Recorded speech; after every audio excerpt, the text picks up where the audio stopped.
The Messiah said, "When you come to know yourselves, then you will become known, and you will realize that it is you who are the sons of the living Father. But if you will not know yourselves, you dwell in poverty, and it is you who are that poverty." Ano at puting bato. Ay, ito po, meron po ditong tanong, Chris Noy, mula po kay Sis Elena Comilla.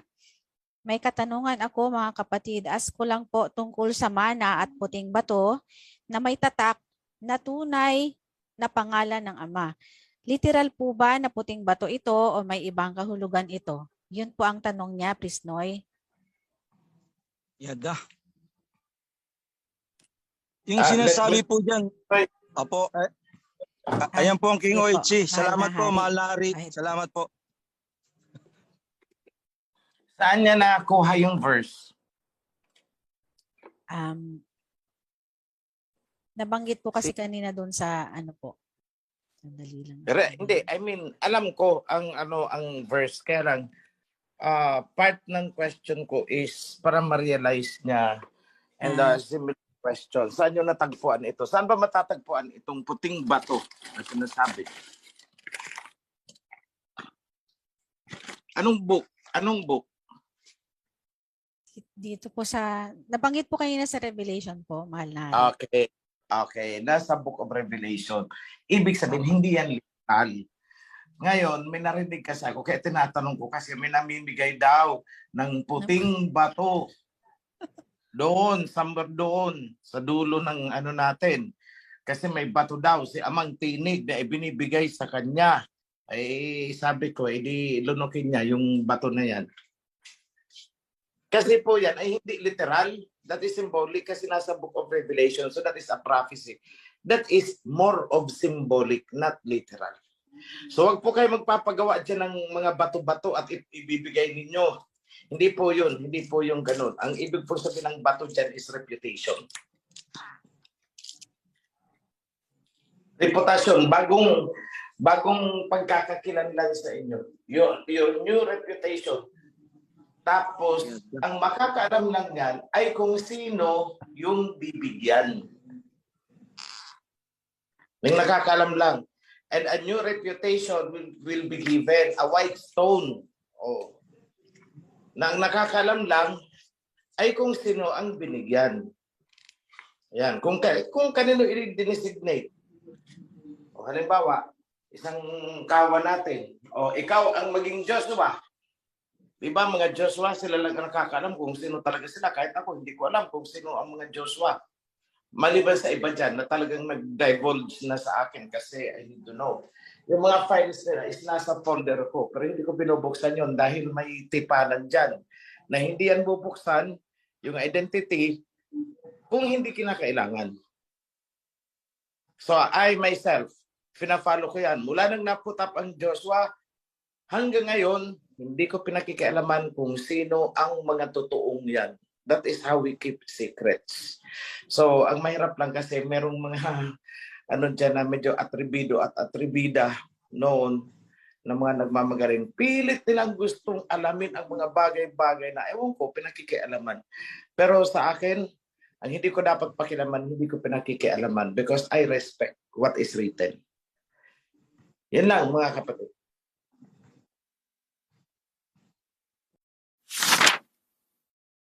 Mapagpalang araw po ng Sabat. May mga tanong po ako, sino-sino po ang tinutukoy na tagapangalaga ng mga nabanggit na kongregasyon o assembly sa ngayong panahon? Existing pa rin po ba ang mga assemblies literally?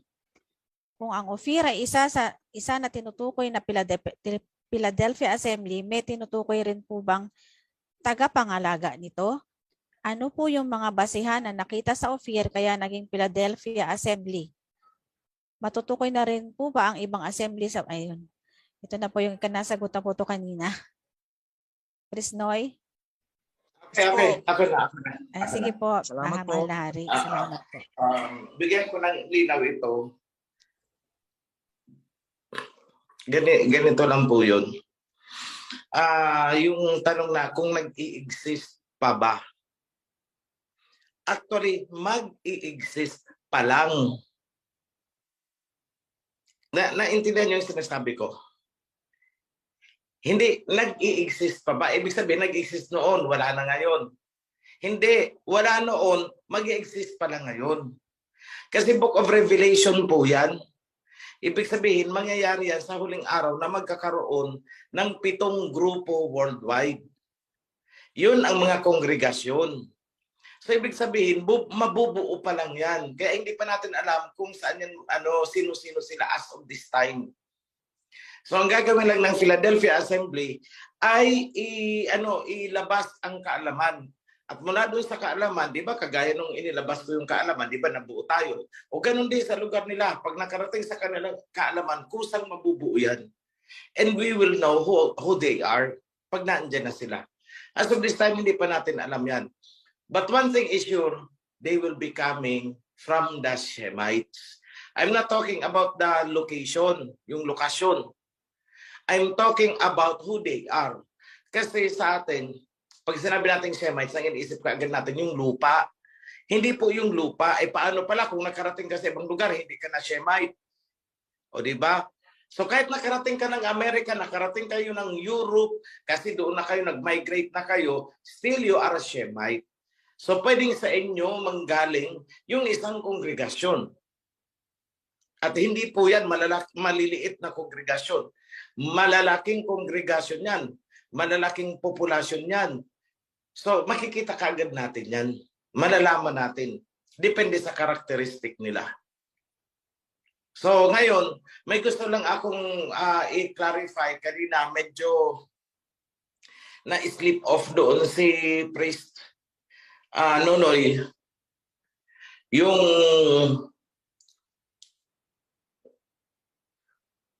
tungkol sa tribes of Israel. At yung tungkol kay Joktan. Saan ba tayo talaga galing? Mula sa tribe ni Israel o sa tribe na mula sa Joktan? Hanay ni Peleg o hanay ni Joktan? Joktan po. Okay. Yung tinitirhan natin ay galing kay Joktan. Tama. Yung tinitirhan, yung lupain. Kasi Ophir Itong Ophir na to is nakadestino ito para kay Joktan. That's why dito siya napunta. Pero tayo, bagamat tayo ay mga Hebreo, tayo po ay galing actually sa hanay ni Peleg.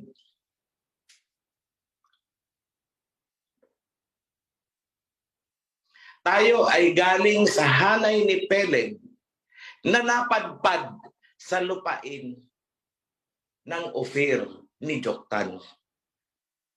Kaya tayo ay Ophirians by citizenship. Pero kung lahi ang titingnan, hindi tayo Ophirian, but rather ay Peleg. Part tayo ng Israelites. Kasi yung tribes of Israel, yung 10, unang nawala yan, panahon pa lang ng Assyrian invasion. Hindi pa isinisilang ang Misaya. So tandaan yan, hindi pa isinisilang ang Misaya, nagkaroon ng Assyrian invasion, siege of Jerusalem by the Assyrians. Yung mga Assyrians ang lumusob. So itong 10 tribes, kumalat ito, karamihan ito ay napadpad papunta sa silangan. At doon nagsimula, sa lahi ng mga yun na napadpad sa silangan, doon nagsimula ang 10 Bornean datos natin.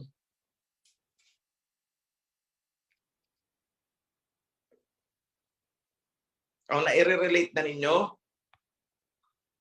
Doon nagsimula ang Malay race. O tayo yun na sinabing mga Pilipino sa history. Kaya nga sabi ni President Marcos, the Hashemite Empire of King David. Yes, King David is one of the 12 tribes. Diba? May mga napadpad sa atin.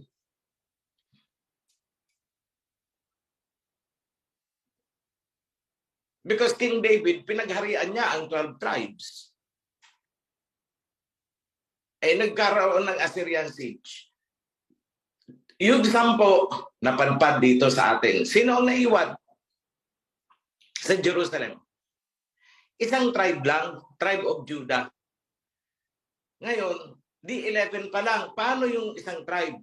o kung naaalala ninyo, may isang tribo, yung tribe of Benjamin, na inihalo na lang sa tribe ni Judah kasi kukunti na lang sila, napakaliit na lang ng populasyon nila. O sige, hindi kayo makakatayo bilang isang tribo, sumilong na muna kayo sa tribe of Judah. So kasama dun. Ngayon, ito ang tanong.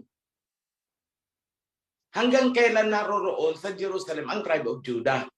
Naroroon po yun bilang lamppost. Nandyan yan sa kay Isaiah. Nung sumilang ang Messiah, naandun ang tribe of Judah.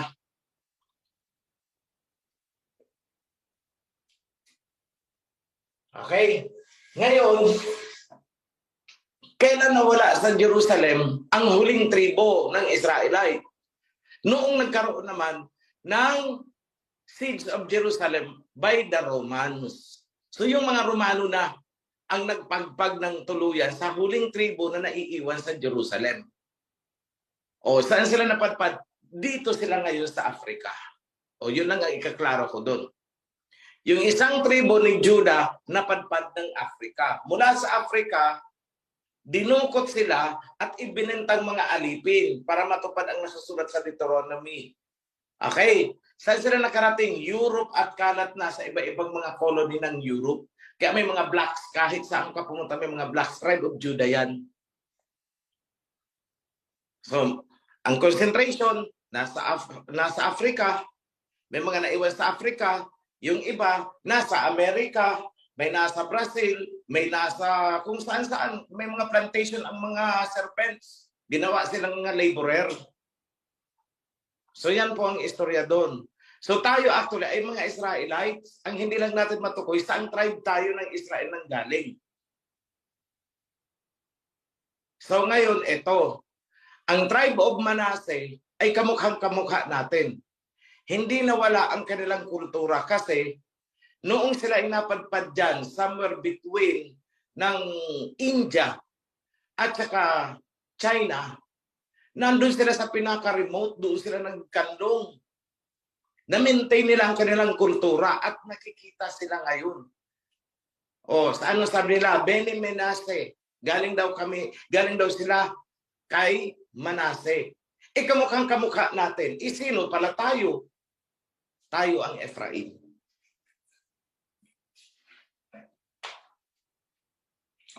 Nakuha niyo mga kapatid, yan po ang istorya dyan.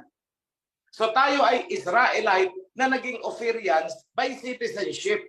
Israelites na tumira sa lupain ni Ophir.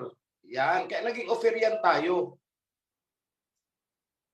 Naalala ninyo ang kinausap ng Messiah na isang Samaritan woman doon sa balon, di ba? Anong sabi niya? Bakit mo ako kinakausap? Hudyo ka, ako isang Samaritana. Di ba bawal? Pero anong sagot ng Messiah? Kung kilala mo lang sana ang sarili mo, kung alam mo lang sana kung sino ka, kung alam mo lang sana kung anong lahi mo, sana nakahingi ka sa akin ng living water. Paano? Kasi ang akala ng babaeng yon, siya ay Samaritana, hindi Israelite. Kasi nga, saan siya nakatira? Sa Samaritan. So hindi niya akalain na siya ay Israelite pala. Ganon din tayo dito. Hindi natin inaakala na tayo ay Israelites. Hindi natin alam Akala natin mga Pilipino tayo kasi nga nakatira tayo dito sa Pilipinas na tinawag ng mga Espanyol na Pilipinas. But going back in history, this is Ophir. So Ophirians tayo. Pero ang lahi natin ay Israelite. Kaya lang naman tayo natawag na Pilipino. Kasi ang bansa na tinitirahan natin ay tinawag na Pilipinas. Ngayon, nung niretrieve ko, bakit naging Ophirian? Kasi nakatira tayo sa lupain ni Ophir. Kanino galing si Ophir na nagmamay-ari nitong lupa na tirahan natin? Strangers tayo dito. Kanino ito? Matitrace natin kay Joktan. Pero yung dugo natin, ititrace natin, goes back to Israel, Israelites. I-trace natin paakyat, galing pala kay Peleg. So lahi ni Peleg na sumilong sa lupain ng lahi ni Joktan. Yan po tayo. So I hope that is clear. Ngayon, sagutin ko, ano ang palatandaan na tayo nga ang Philadelphia?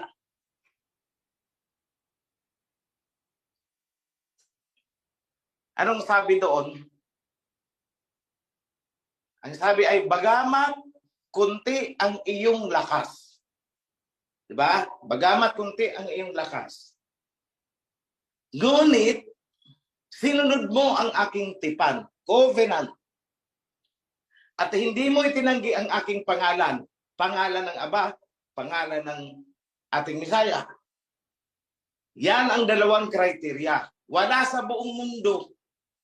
Kahit saan kayo pumunta, wala kayong makikitang group of worshipers na nang hahawak sa covenant at sinusunod ang tinanggap ang tunay na pangalan ng Ama at ng Anak.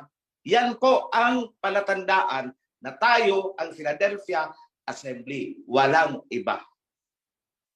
I hope I have answered the question. Magandang umaga po at happy Holy Sabbath sa lahat. Magandang umaga, mahal na hari. Tatanong ko lang po na di po ba mayroong mga masisave na hindi po mga Shemite na lahi? Masasama rin po ba sila sa mga assemblies? Yun po ang tanong ko. Okay. May sinasabi dyan si Prophet Isaiah na mga foreigner. Opo. So, kung foreigner, i-define muna natin para maintindihan natin, sino ba itong mga foreigner na to? I-define muna natin, ano ang sakop ng covenant? Israelites. Correct? Ibig sabihin, kung ikaw ay isang Hebrew pero hindi Israelite, foreigner ka.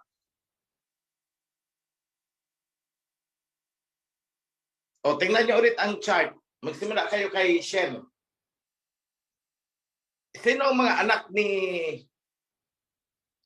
Shem? Si Elam. Sino pa? Ashur. Sino pa? Aram. Sino pa? Lud. O di ba? Tapos sino pang isa? Arpaksad. Saan tayo nagsimula? Mula kay Arpaksad lang. Mula kay Arpaksad, nagkaroon ng mga Hebrew. Mula sa mga Hebrew, nagkaroon ng Israelites. So, ibig sabihin, yun ang sinabi ko sa video noon. Hindi lahat ng Hebrew ay mga Israelites.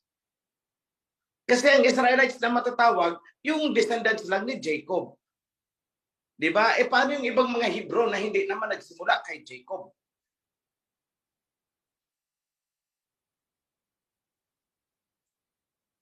Diba?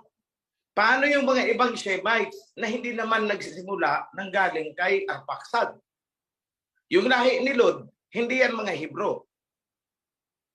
Pero Shemites. Yung lahi ni Elam, mga Shemites din yun. Pero hindi sila mga Hebrew. At mas marang hindi Israelites kasi nga hindi Hebrew. Eh lahat ng Israelites ay Hebrew.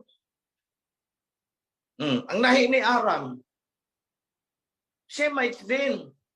Pero hindi Hebrew. So therefore, hindi pwedeng maging Israelite. Ano sila?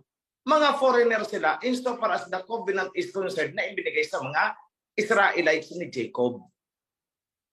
Sila ang mga foreigners. Ngayon, ito ang tanong. Paano itong mga Japhethite? Paano na yung mga serpents?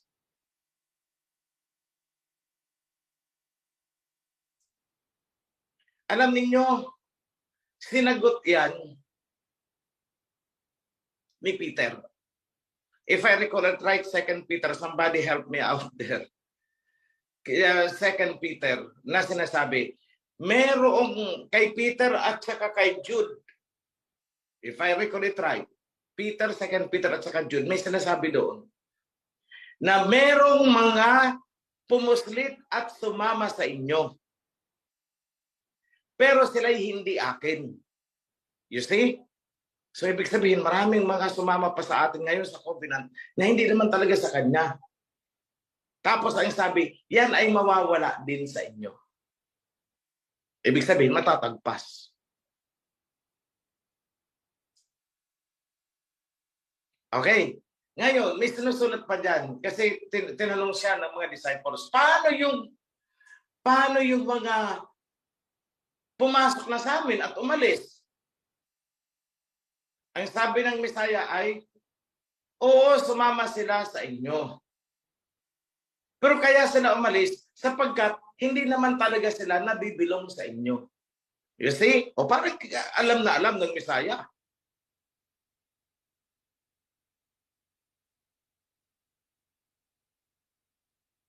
So yan, may mga ano diyan na may mga kasulatan diyan na talagang magpapatunay na may mga nakasama sa atin pero hindi talaga atin eh. Hindi talaga natin kasamahan. So anong sabi? Mawawala din yan sa inyo. Kusang aalis yan. Magpapasawa yan at matatagpas yan. Kaya anong sabi ni Peter? Ang sabi ng Messiah kay Peter, kung sino ang igagapos ninyo, igagapos namin doon. Kung sino ang pakawalan ninyo, pakakawalan namin doon sa langit.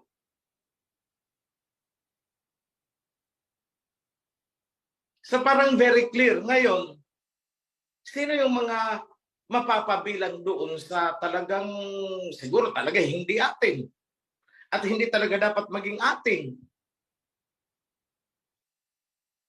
Yan sinabi ko noon, nasabi ko mukhang para sa mga serpent seeds. Hindi talaga sila magtatagal dito sa atin.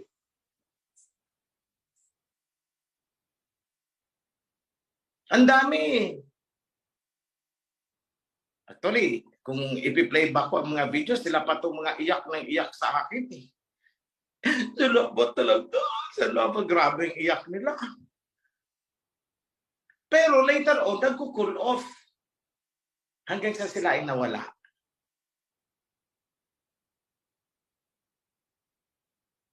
Wala, hindi ko na alam kung nasaan. Ayaw ko ng pangalanan eh. Bakit? Serpent seed pala. May sa akong tumbok na tumbok eh. Self-confession kasi ang ginawa niya. Pinicturean niya pa sa akin. At pinadala sa akin ang picture niya at pinakita talaga. Ay sabi ko, serpent seed nga. Pero sabi ko, makakapasok rin pala ang serpent seed.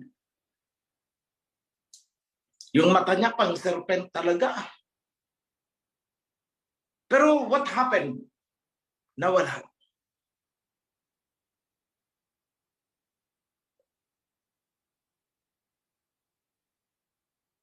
Oh, yun. Kasi pala, serpent seed nga. Kaya nung inaano niya ako na gusto rin makausap, din marami daw siyang reklamo. Sabi ko, wag mo nang ambalahin ang sarili, wag mo na akong ambalahin. Wag mo nang lukuhin ang sarili mo. Kasi gusto niya, ako ang susunod sa kanya, at gusto niya i-bend ko ang mga rules ayon sa gusto niya. Ay hindi pwede yan. Eh kung sa sarili kong ang kapatid mismo, I don't bend the rules, sa iyo pa.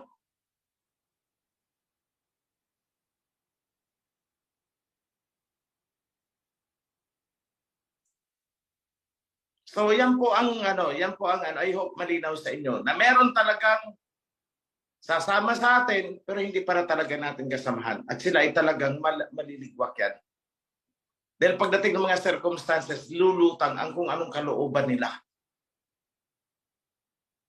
At sila ay mawawala. Kasi ang tupa ay tupa. Masunurin yan. Hindi kailangang tutukan, hindi kailangang pilipitin. Ang tupa ay tupa. Ang kambing, kambing.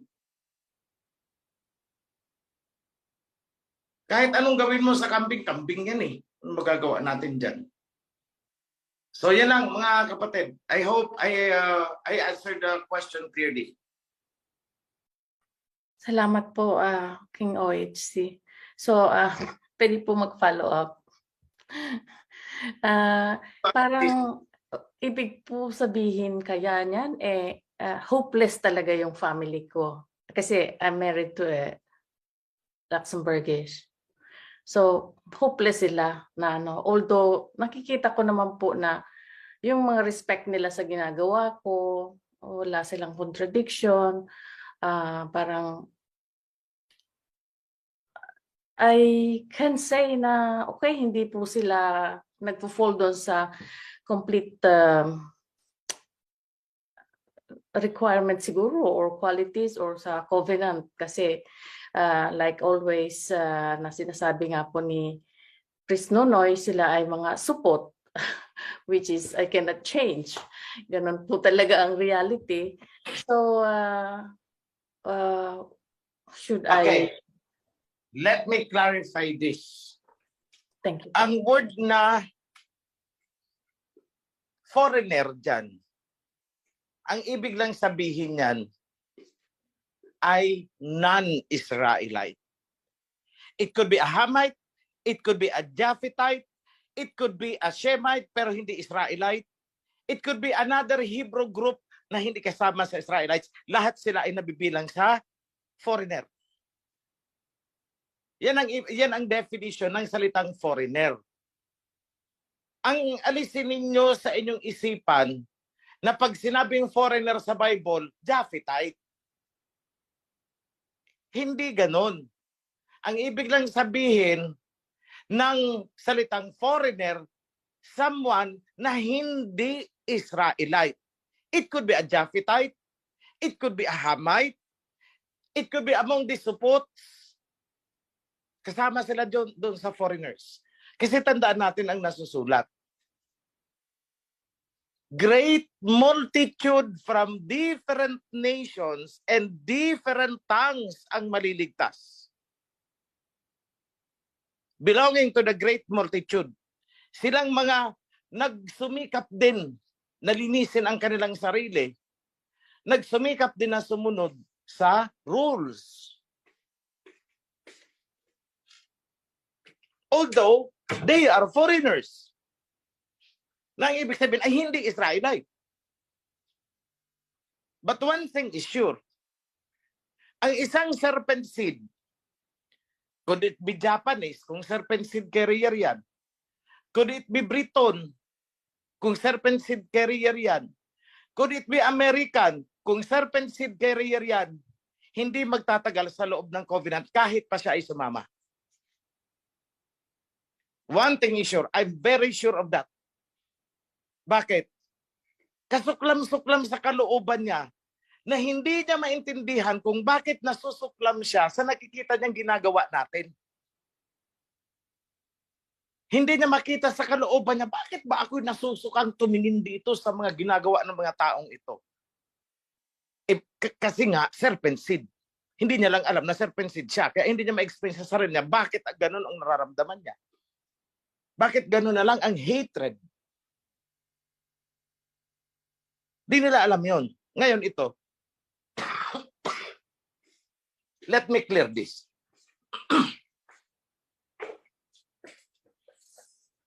Hindi lahat ng Amerikano ay serpent seed. Oo, Japhethite, pero hindi serpent seed. May mga Briton na pwedeng Japhethite lang sila, pero hindi serpent seed. Bakit? May mababait din naman ng mga Briton eh. Si Cornelius, European, di ba? Pero bakit nakapasok sa atin? It's because, oo, Japhethite siya, pero hindi siya serpent seed. Kasi ang kinamumuhian lang naman ng Aba ay ang serpent seeds. O, sa mga blacks, akala nyo walang serpent seed carriers sa mga blacks? Di ba't iisang melting point lang sila sa Babylon noon?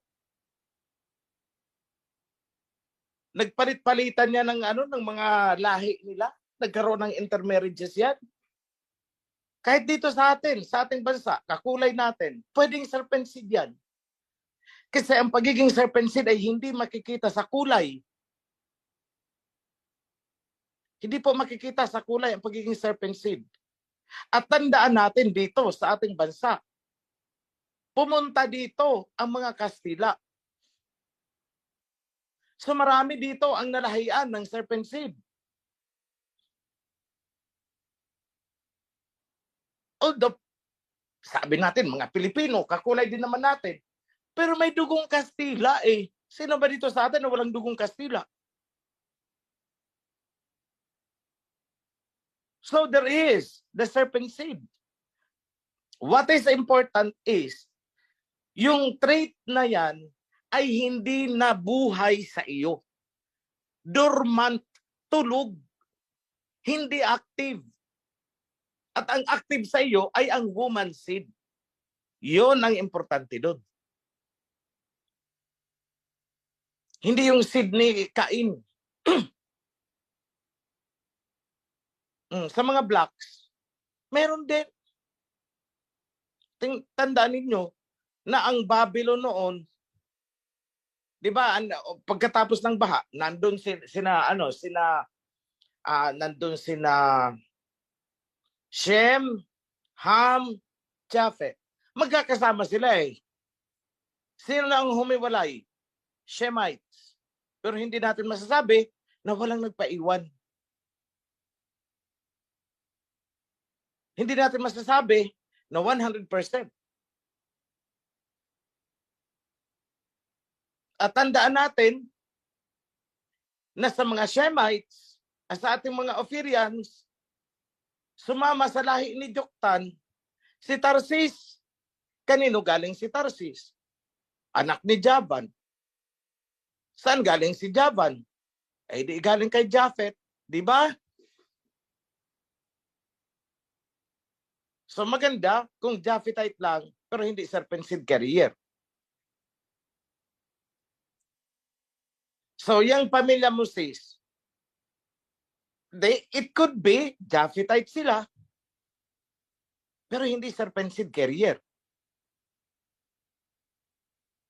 That is possible. And they might be included among the foreigners from different nations, from different tongues.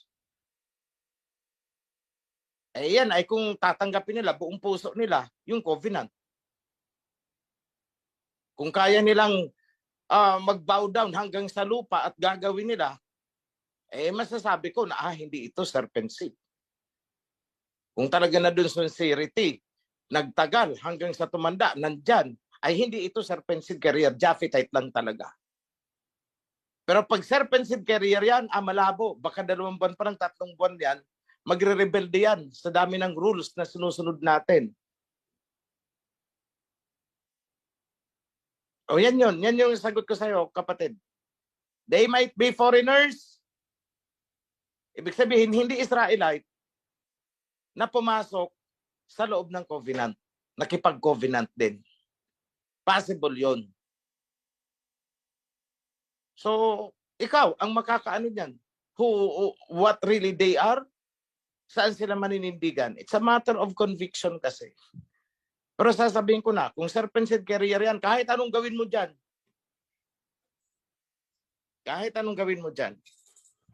they will find their own traits. Doon sila sasama. Para ngayon sa Europe, di ba?